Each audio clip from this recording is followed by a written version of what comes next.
श्री स्वामी समर्थ.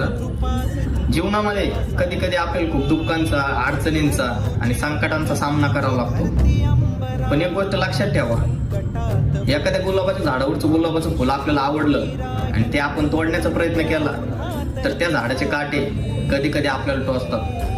त्याचप्रमाणे आपल्या मनातील इच्छा, आपलं स्वप्न पूर्ण करण्यासाठी आपण प्रयत्न करत असतो किंवा सेवा करत असतो.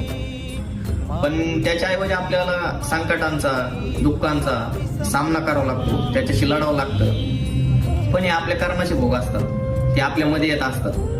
पण हे भोग भोगून झाले की जो सात्विक असा राहतो त्याला स्वामी महाराज भक्त म्हणून स्वीकारत असतात. म्हणजे असं समजू नका की भोग भोगत असताना स्वामींचं आपल्यावर लक्ष नाही. स्वामींचं आपल्यावर संपूर्ण लक्ष असतं. हे भोग भोगण्यासाठी ते आपल्याला ताकद सुद्धा देत असतात. फक्त आपला स्वामींवर